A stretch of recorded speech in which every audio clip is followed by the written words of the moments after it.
Direct. Ce soir, nous allons certes parler des dernières nouvelles concernant le crash de l'avion d'Égyptair, le vol Paris-Le Caire, qui s'est écrasé la semaine dernière, il y a juste 2 ou 3 jours. Nous allons parler des dernières nouvelles concernant les recherches des débris. Nous allons parler des causes de l'accident, si on peut. Qu'est-ce qu'il y a de nouvelles concernant les causes, quelles informations on peut avoir. On va aussi parler des relations égypto-française à la lumière de cet incident. Nous allons aussi parler des dernières déclarations du président Abdel Fattah ici, toujours concernant cet accident. Le président ici a déclaré que toutes les hypothèses étaient possibles et qu'aucune n'était privilégiée. Donc, ça va être le sujet principal de notre débat ce soir. Mais aussi, et parallèlement, il faut rappeler que le chef de l'État a inauguré aujourd'hui de nouveaux projets à Damiette. Donc, nous allons aussi parler de ces nouveaux projets. Mais avant de commencer, je vous propose tout de suite les principales nouvelles de l'actualité. Je reviens donc aux déclarations du chef de l'État, puisqu'il a insisté ou il a assuré que toutes les hypothèses étaient possibles. C'est ce qu'a déclaré donc le président ici à propos du crash d'Égyptair, alors que les recherches se poursuivent activement en Méditerranée pour localiser les boîtes noires. On passe donc à un autre dossier. Le Premier ministre français Emmanuel Valls était en Israël pour convaincre ses amis israéliens qu'une initiative de Paris pour la paix avec les Palestiniens était dans leur intérêt. Et enfin, en Turquie, Bin Ali Yildirim, élu à la tête du parti au pouvoir, est en passe de devenir le prochain chef du gouvernement d'Erdogan. Ceci donc pour les principaux titres de l'actualité. Tout de suite, on passe à notre débat de ce soir. Je rappelle que nous parlons du crash de l'avion d'Égyptair. Et on va tout de suite commencer avec un commentaire. On ne va pas trop s'éloigner de cet accident. Nous allons parler du transport. Il faut rappeler que malgré le retentissement médiatique dès lors qu'une catastrophe aérienne se produit quelque part, le transport aérien reste le moyen de locomotion le plus sûr, avec seulement 243 passagers morts par accident en 2015. On commence tout de suite donc avec ce commentaire signé Dalia Karam. Juste après, on va commencer la partie débat avec notre invitée pour ce soir, Madame Michèle Foulin, écrivain et journaliste. C'est avec elle donc que nous allons commencer notre débat, toujours sur le crash de l'avion, sur les relations entre l'Égypte et la France, sur les nouveaux projets, sur les horizons du tourisme, tout ce qui a rapport avec l'accident et son impact sur les différents dossiers. Tout de suite, je vous laisse avec Dalia Karam, le commentaire, et juste après, la partie débat.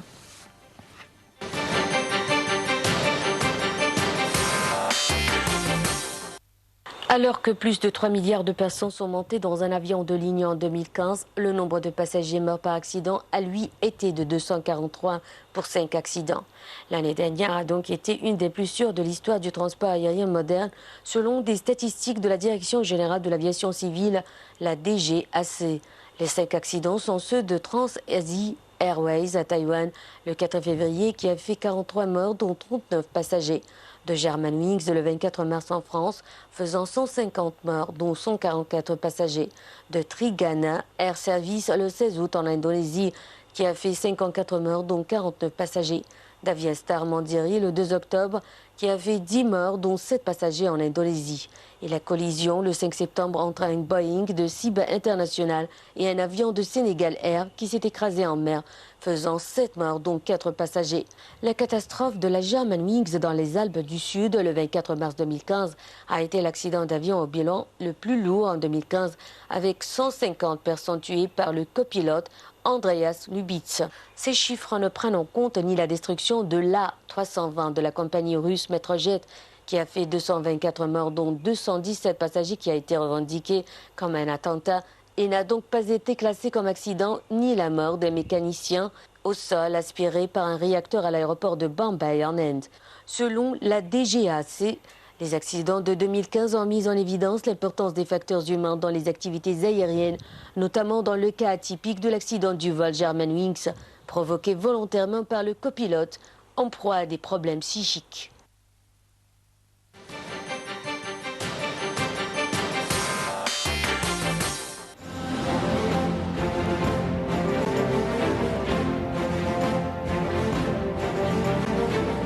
Nile TV, c'est l'Égypte, son histoire et sa civilisation, mais c'est aussi l'Égypte moderne, celle que vous connaissez sûrement beaucoup moins. Une chaîne où on parle d'information, de culture, d'art ou d'histoire. Nile TV, c'est aussi une chaîne qui vibre au rythme du sport. Toutes les grandes compétitions nationales et internationales, c'est ici que ça se passe. Retrouvez-nous sur le terrain pour des reportages qui couvrent toute l'actualité locale ici en Égypte. Expositions, concerts, spectacles, toute la culture sur Nile TV International. Nile TV, c'est la chaîne qui vous fait vivre à l'heure égyptienne. Nile TV aborde tous les thèmes qui vous intéressent. Infos, débats ou analyses, c'est sur Nile TV International. Nile TV International, c'est la voix francophone de l'Égypte.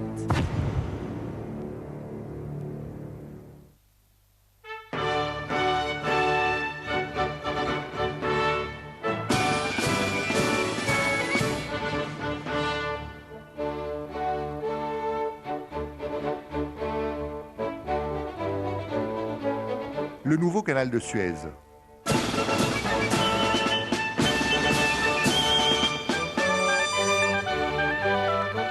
Un projet national.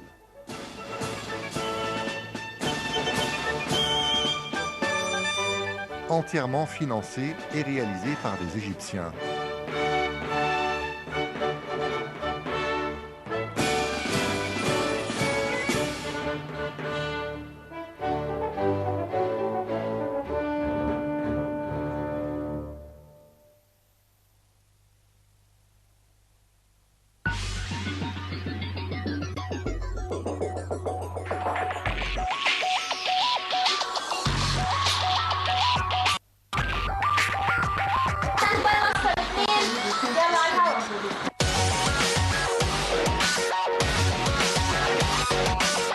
Ravi de vous retrouver et une nouvelle édition de Direct.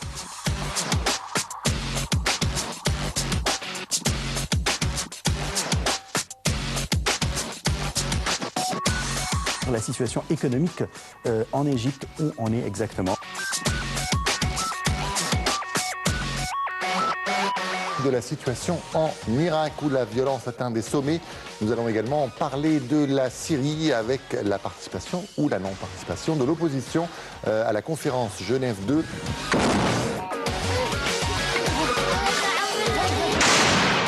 C'est dans la joie et la bonne humeur que les Égyptiens sont descendus par milliers pour célébrer les 40 ans de victoire de la guerre d'octobre.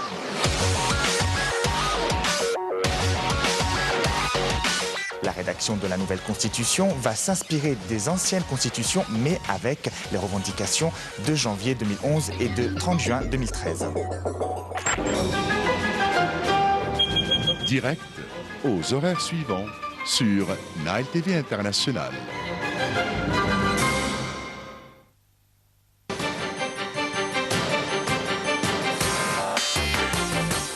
Bonsoir, c'est donc de ce triste crash de l'avion d'Égyptair que nous consacrons cette édition de Direct parallèlement au projet inauguré aujourd'hui par le chef de l'État, le président Abdel Fattah, ici à Damiette. On parle d'usine d'engrais, donc beaucoup de détails, mais on aimerait bien aussi revenir sur les relations entre l'Égypte et la France, des relations historiques, mais aussi des relations qualifiées de très étroites, surtout après l'arrivée à la tête de l'Égypte du président Abdel Fattah ici.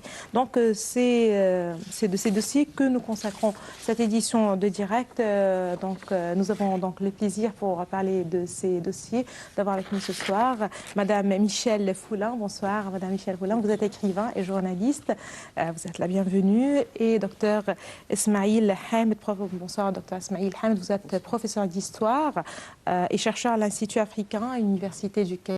et Cécile, bienvenue. Donc je commence en fait avec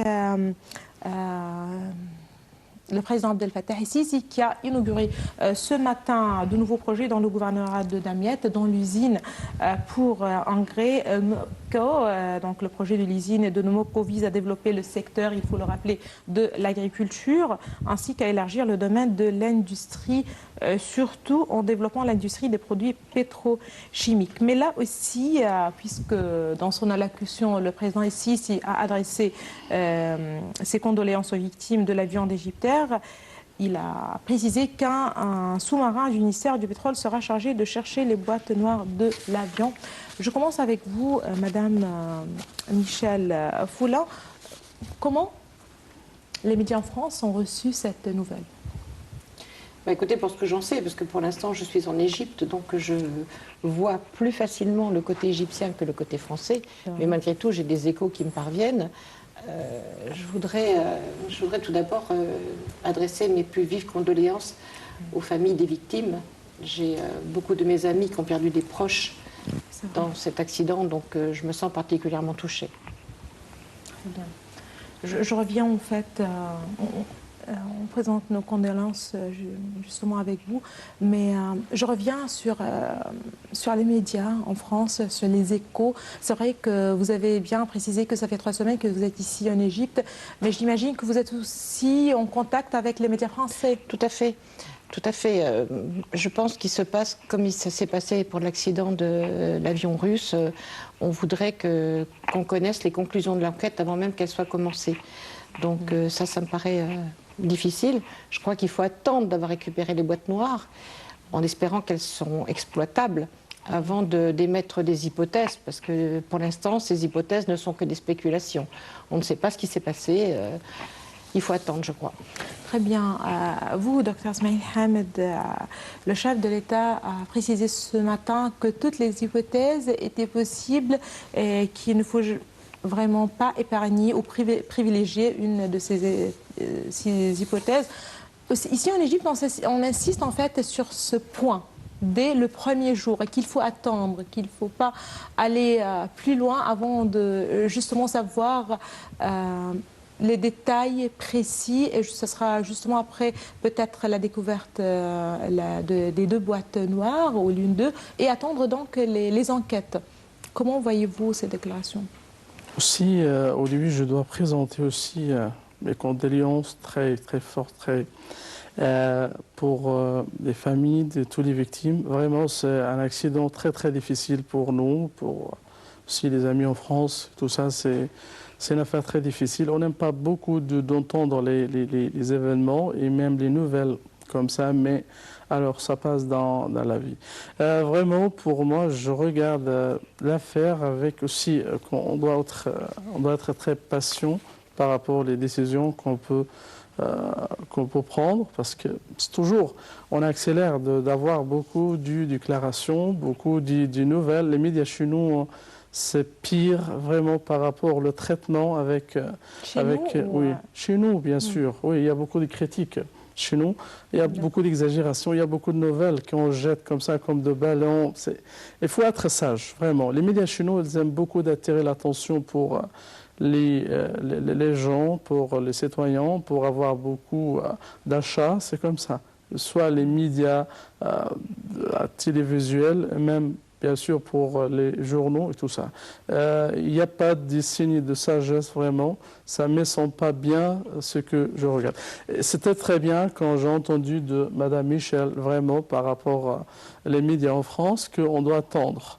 Même au début qu'on parle par rapport à la même chose pour l'avion russe. J'espère qu'aussi d'avoir d'équilibre. Okay, par rapport à la vision envers l'affaire. Parce que l'avion russe, ça, c'est parti de l'Égypte, de Sinaï ou de Sharm el-Sheikh. C'est l'autre avion, Egypt Air, c'est parti de la France. Il y a toujours responsabilité pour la partie de départ pour l'avion. Donc c'est comme ça, donc on doit être plus sage. Oui, c'est la responsabilité, c'est le chagrin, ça passe pour tout le monde, mais aussi un peu de sagesse, un peu de prudence pour tout le monde, c'est pour savoir, et jusqu'on arrive à trouver les boîtes noires, c'est très important pour avoir beaucoup de secrets, parce que si on a vu beaucoup d'enquêtes, beaucoup beaucoup d'analyses. Je suis très choqué. Par exemple, le CNN, par exemple, il parle de suicide de pilotes. Ça, c'est pas la première fois qu'on parle de cela. Justement, j'aimerais revenir sur ce point. Une petite remarque concernant vos remarques même concernant les médias égyptiens. Est-ce que vous n'avez pas, par contre, remarqué qu'on a fait vraiment preuve de retenue cette fois-ci? On a beaucoup parlé on a plutôt appelé les gens à ne pas faire à ne pas aller trop loin, à ne pas écouter les médias étrangers parce que toutes les nouvelles nous parviennent des médias étrangers. Par exemple, lorsqu'on a parlé de fumée, c'est pas le côté égyptien qui l'a annoncé ou qui l'a déclaré. Lorsqu'on a parlé, par exemple, de messages du pilote dévoilé, c'était pas le côté égyptien. Lorsqu'on a parlé, il y a pas mal d'informations qui sont sorties, alors que par contre, le côté égyptien a assisté à plusieurs reprises. Notre problème, les journalistes chez nous, on prend les nouvelles comme ça de médias. Au moins les plus grands journalistes ou les médias les plus vus, par contre, on fait preuve cette fois-ci de beaucoup de sagesse. Si je ne me trompe pas, on a voulu cette fois-ci, on a plutôt appelé les gens à se calmer, à attendre. Oui. La tristesse est grande, le chagrin est énorme. Et c'est ainsi, en fait, qu'on a voulu faire passer cette épreuve cette fois-ci. Je reviens en fait sur la France, puisque malheureusement les deux pays sont concernés puisqu'il y a eu des victimes français, des victimes égyptiens et d'autres nationalités certes, mais les plus grands étaient parmi les Français et les Égyptiens. Il faut aussi rappeler que c'est vrai que le vol est parti de Paris. Aujourd'hui, quel que soit le scénario, mais en général, on voit que le monde entier est plus ou moins menacé. Ça ne veut pas dire qu'on opte pour une certaine hypothèse, mais parlons généralement. Le monde, la France était frappée très récemment, il y a quelques mois, un an, peut-être un an plus. Voilà. Comment est-ce que les Français voient le monde aujourd'hui? Quel rapport ils ont avec le monde qui les entoure aujourd'hui, qu'ils ont eux-mêmes touché ces menaces vraiment qu'ils ne connaissaient pas peut-être? Oui, vous avez tout à fait raison. Je crois que l'Europe, globalement, est devenue la cible des attentats depuis quelque temps, et la France principalement, puisque nous avons quand même eu les plus gros attentats européens. Je crois que pour en revenir à l'avion d'Égyptair, qui est parti effectivement de Roissy-Charles de Gaulle, il faut le rappeler, je crois que nous sommes confrontés maintenant à une société qui voudrait le tout sécuritaire. Ça n'est pas possible, ça ne sera jamais possible. Qu'il y ait des failles, ça me paraît presque normal. Je crois que les terroristes sont comme nous, ils vivent avec leur époque, ils vivent avec la technologie, et aujourd'hui, on peut faire de l'infiniment petit dans le moyen d'atteindre les personnes. Donc je pense qu'il va falloir aussi en tenir compte. Je pense que le système actuel de vérification devra être perfectionné, j'en suis convaincue. Mais encore une fois, c'est beaucoup trop tôt pour dire ce qui s'est passé. Y a-t-il eu faille à Roissy? Y a-t-il eu un problème en cours de vol? On attendra les boîtes noires. Je pense qu'il faut raison garder. Et puis vous avez raison, la retenue des médias est quelque chose de bien. Moi j'apprécie. Très bien. Aujourd'hui, le chef de l'État a inauguré à Damiette de nouveaux projets d'usines d'engrais, de pétrochimiques. Quel message le président Sisi, qui a aussi insisté dans son allocution sur le crash de l'avion, il a saisi l'occasion pour parler et des projets et de l'avenir et du crash, c'est-à-dire c'est vraiment quelque chose de difficile, mais c'est notre quotidien. Alors, quel message vous trouvez que le président ici, si on voit au monde, il adresse quel message? Il veut dire quoi concernant l'Égypte? On est dans la tristesse, mais on avance quand même. Bien sûr, elle a besoin de montrer, bien sûr, quelques points, bien sûr, positifs. C'est avec le milieu que nous avons, parce qu'aussi, on doit dire qu'on a passé aussi quelques moments très difficiles à travers les derniers mois par rapport à beaucoup des problèmes économiques. Donc, il a besoin de montrer alors un point très clair, très positif pour le peuple. Ce n'est pas toujours des problèmes, ce n'est pas toujours des choses comme ça. Donc, elle voudrait montrer aussi la stabilité de président lui-même, qu'il est toujours, il est très stable, il est toujours prêt de confronter avec n'importe toutes les barrières ou tous les problèmes et tout ça. C'est un message positif, bien sûr, qu'elle a besoin de montrer soit au peuple en Égypte, et c'est ça la partie la plus importante, qu'elle adresse son message, et même aussi à l'étranger pour montrer cette affaire aux ses points positifs. Mais aussi, je n'ai quelques aussi commentaires par rapport à ce qui se passe pour les avions. Par exemple, alors je voudrais aussi que vous me partagez par rapport à ce que je voudrais dire avec l'avion égyptien. Alors, c'était au Sinaï, le crash de l'avion russe, okay, et l'avion maintenant. Juste au début, alors, de moment de crash ou de problème au Sinaï, là-bas, on commence avec les satellites, avec les problèmes, avec tout ça. C'est de médias, à l'étranger, alors, et aussi même les intelligences britanniques, les intelligences américaines, les intelligences de plusieurs pays, qu'il y avait une bombe, il y avait comme ça. C'est juste le premier moment de cette affaire-là. Ça m'étonne.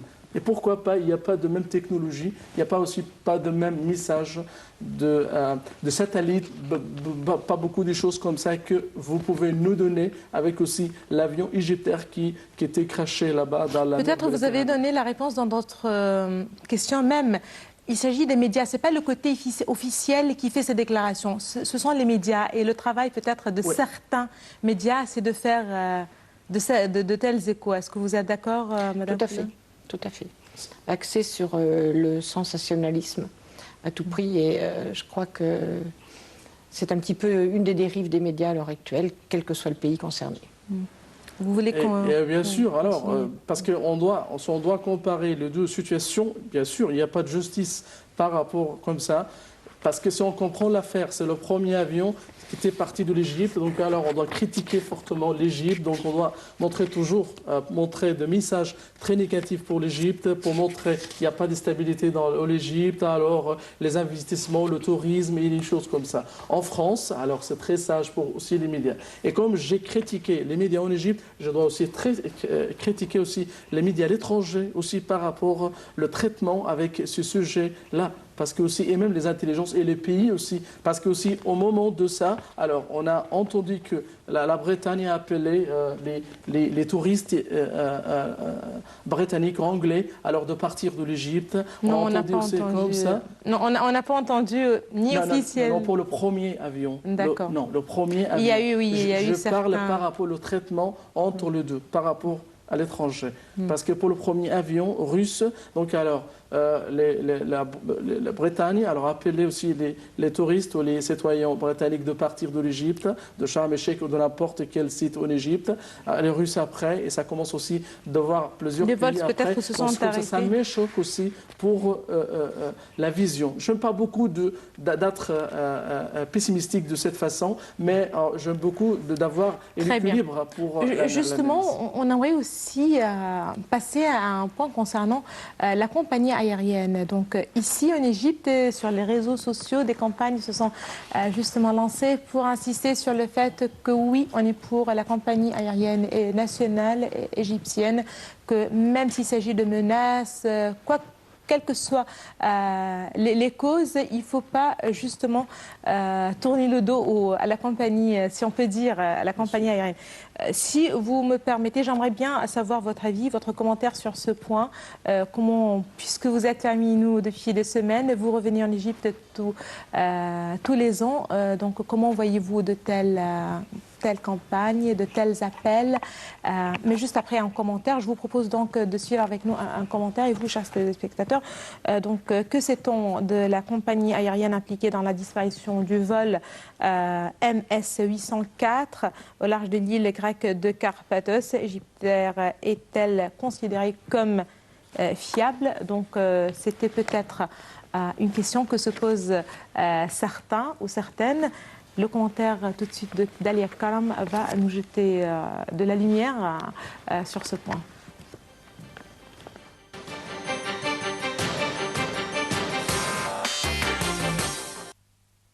Le 10 juillet 2008, Egyptair fait partie de la Star Alliance, la plus importante alliance du monde. Egyptair a été désignée meilleure compagnie aérienne africaine par l'AFRA.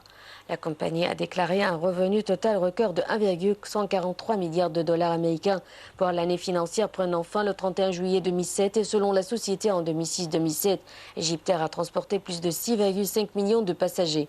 Aujourd'hui, la compagnie aérienne Egyptair réalise plus de 555 vols hebdomadaires au départ du Caire et de nombreuses autres villes égyptiennes vers 69 destinations domestiques et internationales d'Afrique.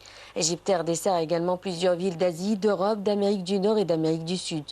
La flotte d'Egyptair est récente, elle se compose de 75 avions en service, dont 60 dédiés aux vols réguliers. Les avions les plus anciens datent de 2003. La compagnie elle-même est considérée comme sûre, elle ne figure pas sur la liste noire des compagnies aériennes. Elle est la 3e compagnie la plus sûre survolant la Méditerranée et la 53e compagnie la plus sûre au classement mondial du GACDEC, organisme allemand spécialisé dans la sécurité aérienne. Au classement Skytrax, organisme qui évalue chaque année la qualité des services et la sécurité des vols des compagnies aériennes, Egyptair possède 3 étoiles sur un barème qui en compte 5. Par ailleurs, les pilotes et les équipages composés pour la majorité d'anciens militaires ont été formés avec rigueur et sérieux.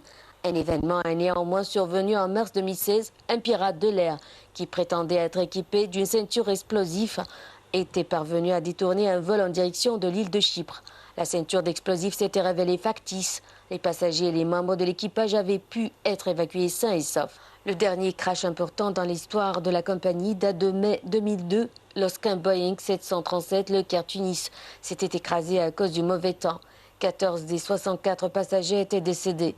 En octobre 1999, le vol MS 990 qui reliait New York au Caire avait disparu au milieu de l'Atlantique. La thèse du suicide du copilote avait été évoquée pendant l'enquête sans qu'Egyptair ne la confirme.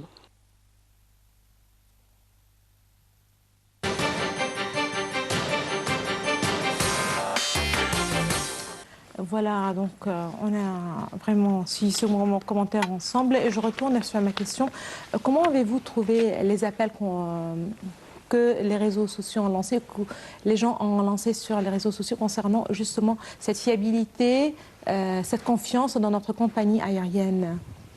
Alors je vais vous répondre très sincèrement. J'ai reçu de nombreux messages d'amis français qui m'ont textuellement dit « change ton billet de retour, prends ton vol sur une autre compagnie ». Alors je vais vous dire ce que je leur ai répondu et que je vous réponds à vous ce soir. Il n'en est pas question. Je repartirai avec Egyptair. Je voyage toujours avec Egyptair, à l'aller comme au retour, à chacun de mes voyages. Et ceci pour une bonne raison. Je l'ai dit, je l'ai écrit dans mon dernier livre. Lorsque je prends l'avion d'Egyptair, j'ai un peu le sentiment d'être déjà en Égypte. Donc ça ne changera pas. Ça me touche énormément, il faut le dire, parce que écouter cela ou le savoir de nous, des Égyptiens, de parler avec un parmi nous, c'est différent. Donc voilà, je ne sais pas comment je peux vous répondre par les mots, je n'ai pas de mots à exprimer. Moi, je suis personnellement touchée, je ne dois pas l'être en fait. Mais voilà, vous avez les larmes aux yeux, vous avez les larmes déjà aux yeux, nous les deux peut-être aussi un peu. Cette passion pour l'Égypte, ça commence depuis quand? Il me semble qu'il ne s'agit pas simplement de cette confiance concernant Égyptair. Apparemment, il y a un certain lien entre vous et Tout à fait, il y a un lien très très fort entre l'Égypte et moi. Je dis toujours, c'est ma plus belle histoire d'amour et je pense qu'elle est réciproque. Je suis certaine. Oui, j'ai découvert, je dirais physiquement, l'Égypte un petit peu tardivement, mais j'ai toujours été passionnée par ce pays. Et lorsque je l'ai enfin rencontré, je crois que ça a été une des plus belles rencontres de ma vie. Voilà. Vous continuez. Oui. Avant de passer ça, je vous remercie fortement. Je vous laisse répondre. Oui. Alors vraiment, vous avez dit des paroles très touchantes. Alors pour le cœur, je te remercie beaucoup par rapport à votre passion pour l'Égypte et votre sentiment. Je connais bien, j'ai beaucoup d'amis français et les Français, par rapport à leur nature, ils sont très craintifs et ils ont peur de n'importe quoi. Alors c'est un sentiment. Il ne faut pas généraliser. Comme ça. Moi, je vais intervenir pour dire qu'il ne faut pas généraliser. Alors, Michel, elle va te dire ça. Donc alors, c'est généralisé. Pour presque une grande partie des Français, ils sont toujours craintifs. J'ai beaucoup d'amis qui parlent aussi de cette façon-là. Alors, et c'est par exemple, il arrive qu'un accident qui arrive comme ça, tous les combien d'années, c'est comme le reportage, il a parlé. Alors, le dernier accident, avant ça, on parle de quoi? Des choses très très longtemps. On ne sait pas une chose. Alors, qu'est-ce qu'on peut dire continuel pour la faire? Vous êtes professeur d'histoire. Est-ce qu'on va parler de nationalité ou de certains peuples qui sont craintifs? On va parler de certaines, peut-être, ignorances de la part de certains peuples, si on peut dire, de notre civilisation, de notre réalité. Peut-être on ne connaît pas vraiment le vrai visage de l'Égypte.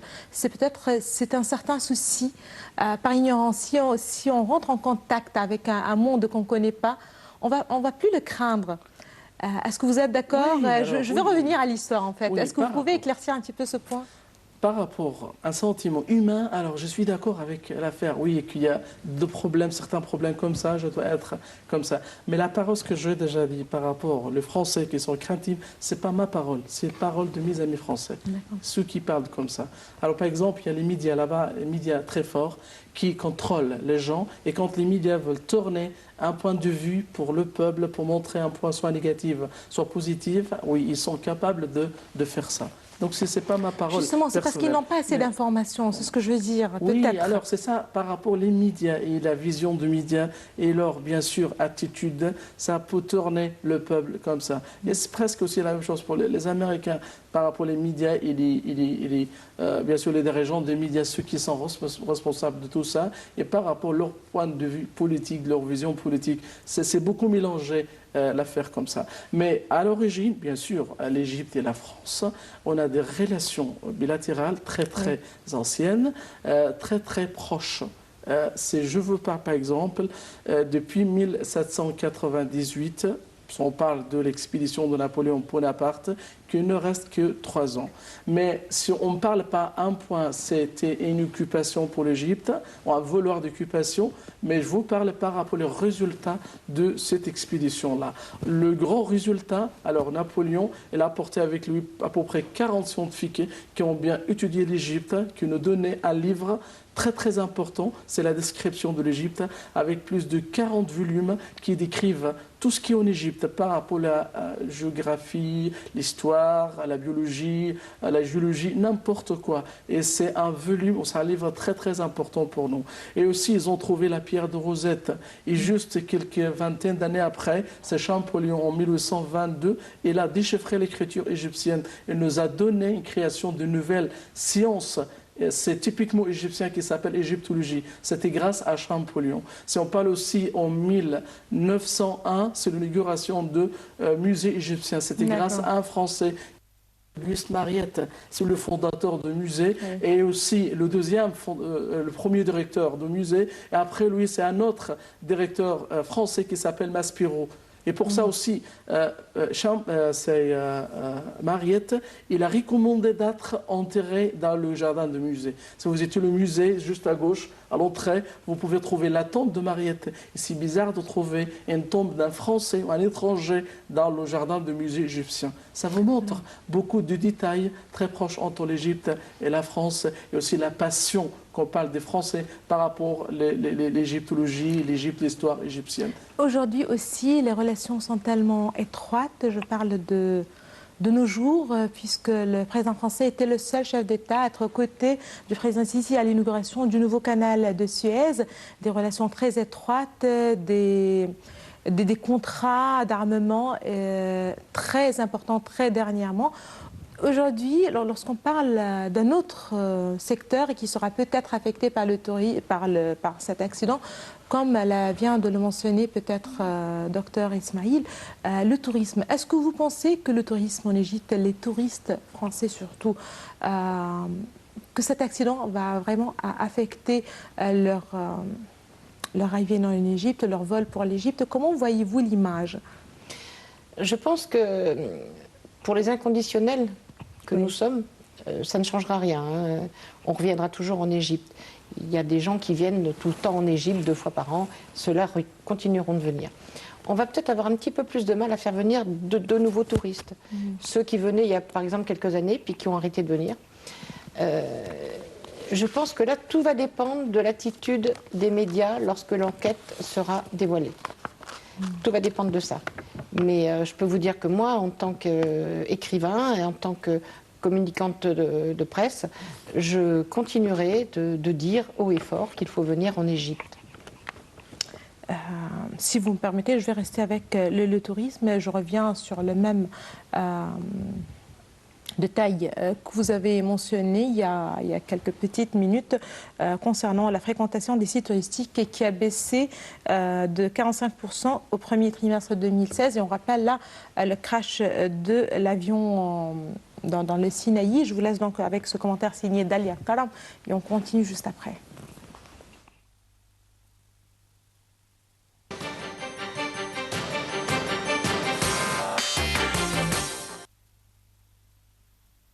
Les vols à destination de l'Égypte se dégarnissent depuis l'attentat contre un avion compagnie Metrojet en novembre 2015 dans la station balnéaire de Sharm el-Sheikh.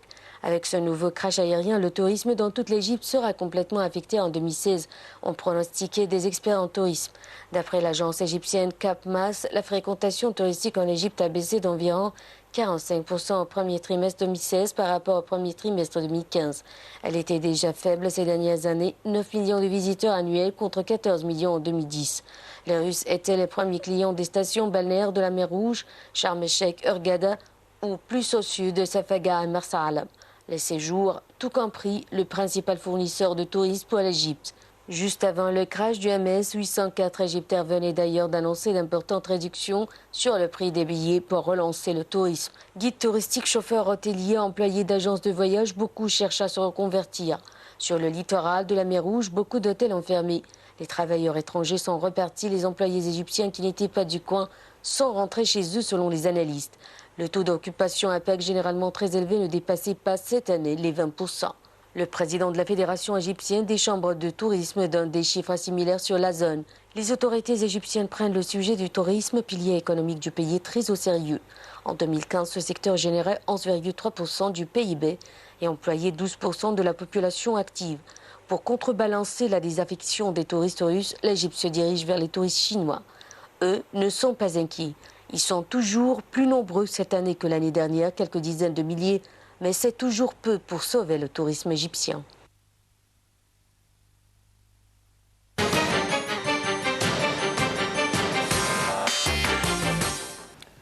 Voilà, on reste donc avec notre dossier.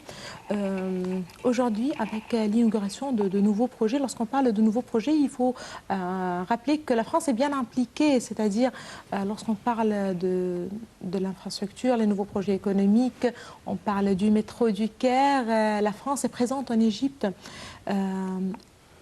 Est-ce que vous pensez que de tels incidents visent vraiment les relations égyptiennes? Parce que c'est une question qui a été aussi posée dans les médias ici en Égypte. Est-ce que de tels accidents, de tels incidents visent vraiment les relations tellement étroites entre l'Égypte et la France aujourd'hui?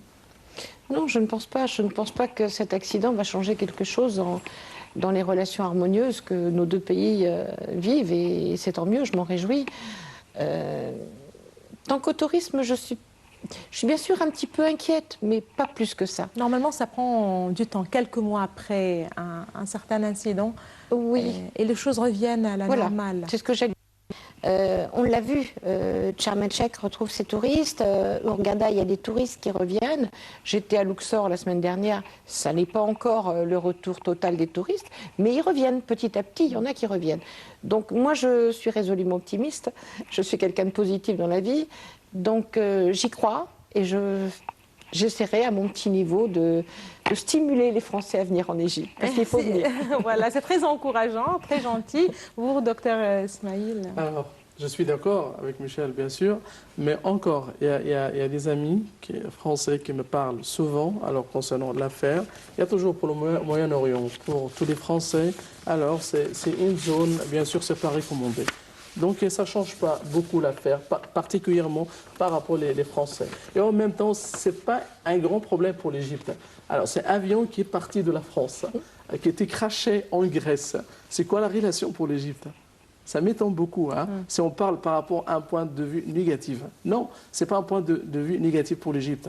On doit être plus courageux par rapport à l'affaire. Ce n'est pas un grand problème de notre côté. Oui, ça nous touche, c'est un avion égyptien, Egyptair, et comme ça, mais en même temps, ça c'était très loin de nous par rapport à beaucoup de points de vue. Mais en même temps, par rapport aux relations bilatérales entre l'Égypte et la France, ça ne change pas. Ce sont des relations très très fortes. Si on parle de visite du président Hollande pour l'inauguration du canal de Suez, et juste il y a à peu près 2 mois, quand elle a fait une visite officielle pour l'Égypte avec le Premier ministre Fals, donc aussi beaucoup d'accords économiques entre l'Égypte et la France.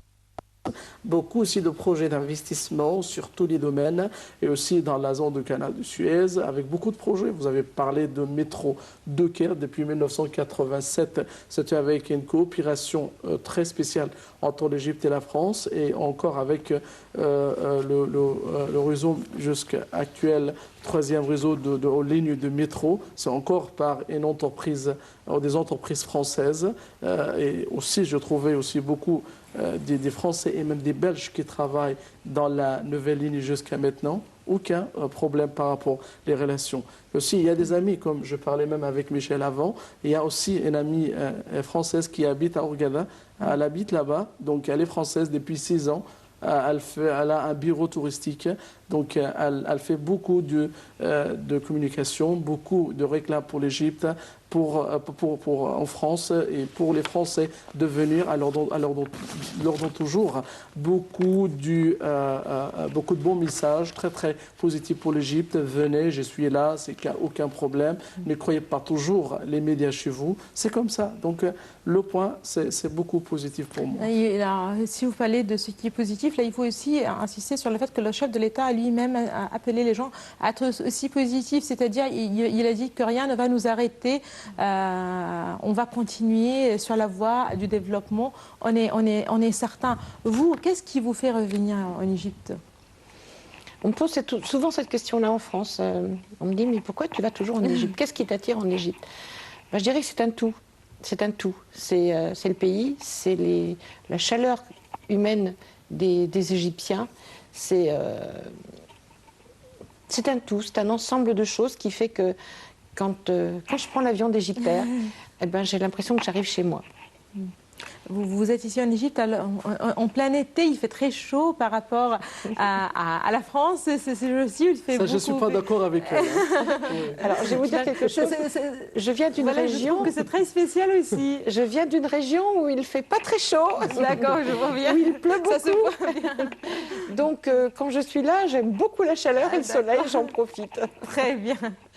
Très bien. Je reviens en fait sur les nouveaux projets inaugurés par le chef de l'État. Je parle plus précisément du projet de l'usine de Mopco qui vise particulièrement à développer le secteur de l'agriculture. On parle aussi de la nouvelle ville pour la fabrication des meubles à Damiette. Si vous êtes au courant aussi, c'était l'une des villes traditionnellement connues pour la fabrication de meubles et qui exporte les meubles, peut-être qui a beaucoup changé au cours des dernières années. On ne trouve pas la même qualité. Aujourd'hui, on a bien donné plus d'élan à cette industrie. Comment voyez-vous ces projets?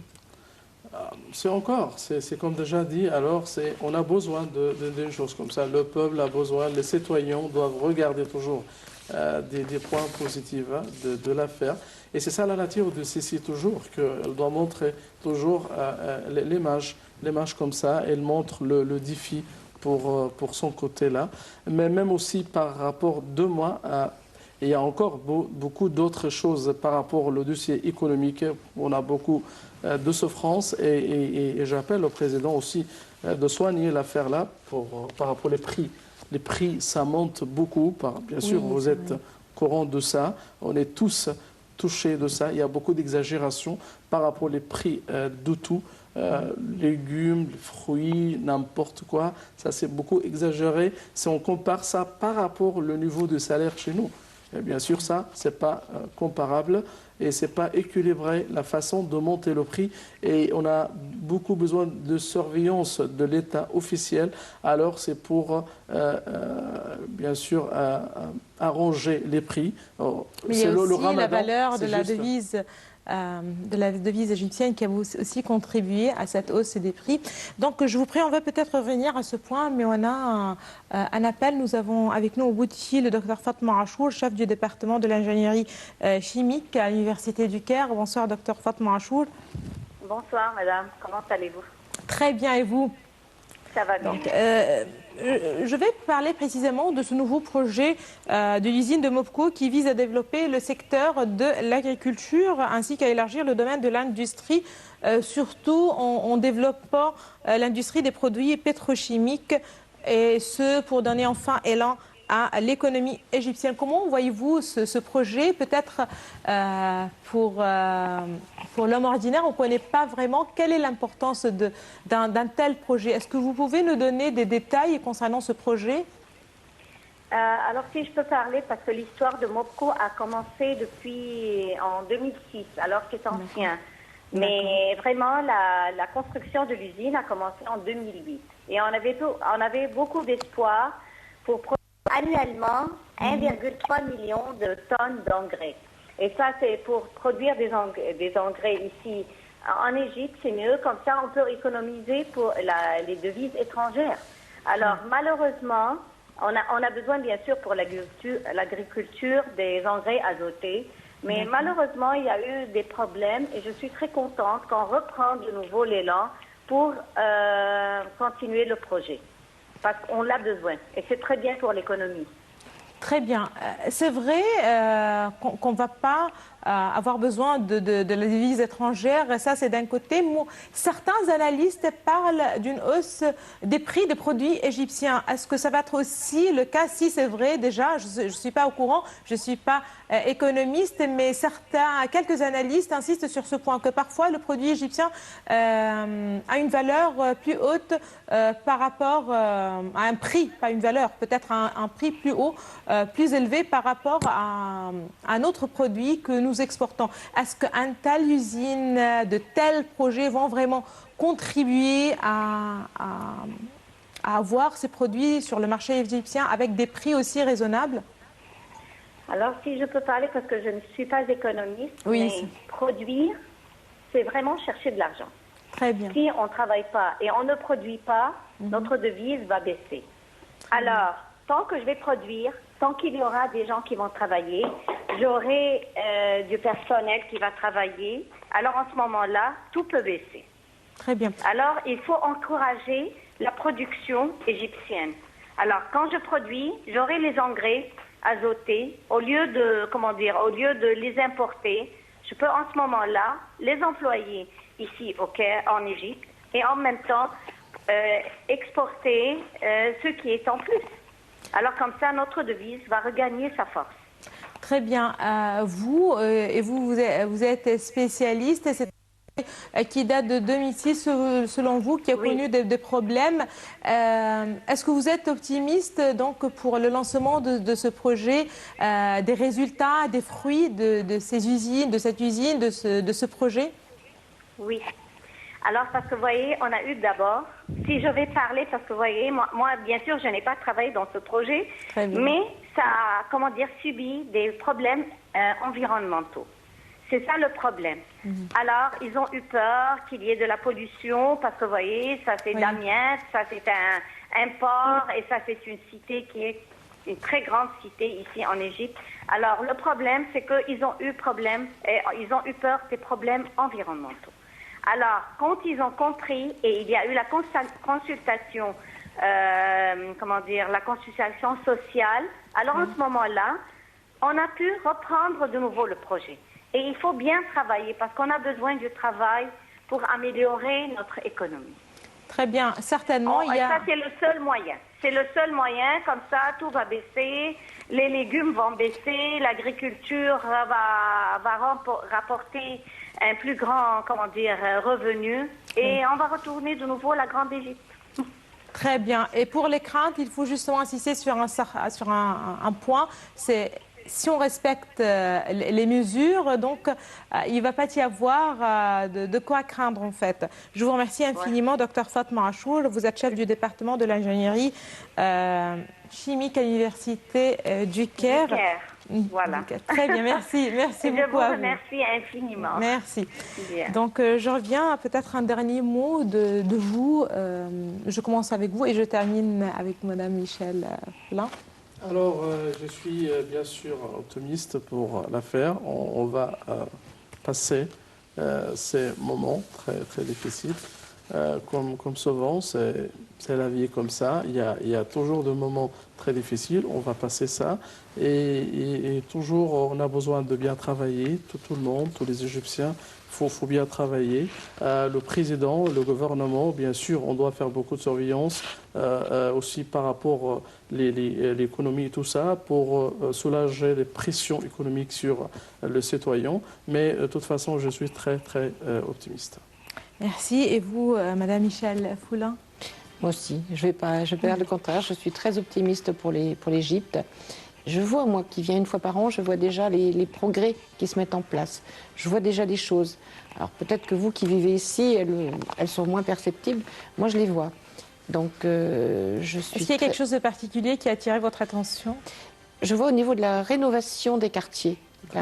Je vois des choses qui se sont nettement améliorées. Et tout ça me donne de bonnes raisons d'être optimiste. Et puis je fais confiance surtout aux Égyptiens. Je sais qu'ils ont passé des épreuves très difficiles et qu'ils se sont toujours battus. Donc j'ai toute confiance en vous. Merci beaucoup de votre confiance. Merci à vous aussi d'avoir été parmi nous ce soir. C'était un grand plaisir, surtout avec votre optimisme, votre sourire. Merci beaucoup à vous. On aimerait bien vous voir pas tous les ans, un peu plus peut-être, 2 fois, 3 fois par an. Merci beaucoup à vous, Madame Michel Foulin. Je rappelle que vous êtes écrivain et journaliste. Et merci aussi à vous, Dr Esmaïl Hamed. Je rappelle que vous êtes professeur d'histoire et chercheur à l'Institut africain, Université du Caire. Merci beaucoup à vous aussi. Madame, Monsieur, merci de nous avoir suivis ce soir. Excellente soirée à toutes et à tous. Au revoir.